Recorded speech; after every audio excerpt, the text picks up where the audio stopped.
Starlink. Separation confirmed. Elon Musk's low-orbit satellite service has been essential to Ukraine's operations in the war against Russia, offering reliable internet amid cell tower and power outages. Starlink today is the backbone of the Ukrainian military communications. Now, Ukrainian officials claim that Russia has been using thousands of Starlink terminals within Ukraine and has had access to the service in occupied territories for quite some time. But Starlink and Musk say that they don't sell to or work with Russia. So how does Starlink operate? And what can be done to stop Russia from using it? Here's what we know. And liftoff of Starlink 513. Go Falcon, go Starlink. This rocket is taking Starlink satellites to space, where they will enter orbits near Earth. Starlink consists of thousands of satellites that power high-speed internet connections to terminals on the ground that users can buy and set up on their own. As Musk says, There's just two instructions, and they can be done in either order. Point at sky, plug in. Starlink sells these terminals and service directly and through distributors and retailers like Home Depot in the US. SpaceX, which owns Starlink, has been pushing to find users in remote areas that aren't well served by traditional internet providers. Starlink was the easiest and most available solution that met the need to provide broadband in these areas when no other options from the ground were available. Terminals can provide service from a specific location or on the move, like in a car or on a boat. One way to look at low Earth orbit broadband is to draw a comparison with your cell phone. You can move around with that phone and you are connecting to different cell phone towers. In some ways, systems like Starlink are the reverse of that, where you are relatively stationary on Earth and the satellites, which can orbit the Earth in 90 minutes, they are the ones that are moving.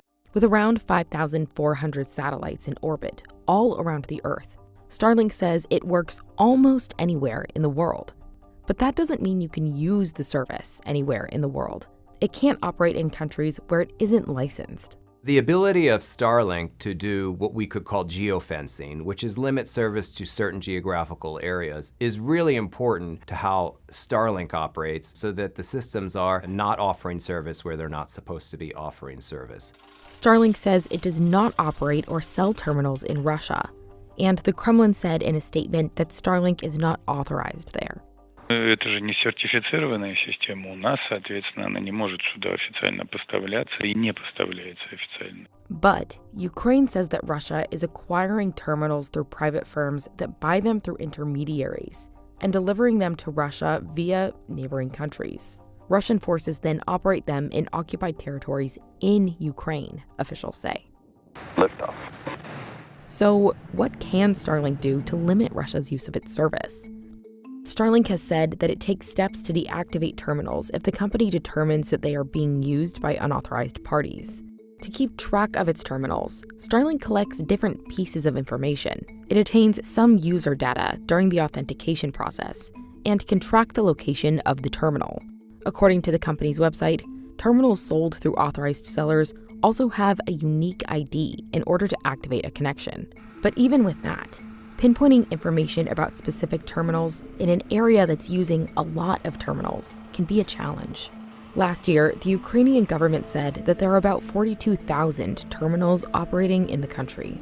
Just knowing a terminal is in a specific location as opposed to across the street from that would still make it very challenging for Starlink to say these are being used by Ukrainians and then these are being used by Russian forces. If Starlink is able to pinpoint users it does not want on its network, it could have some options for blocking them out, Swope says. One thought on a scenario would be to look at how cybersecurity and information technology professionals tackle a same issue, and that process is called an allow list.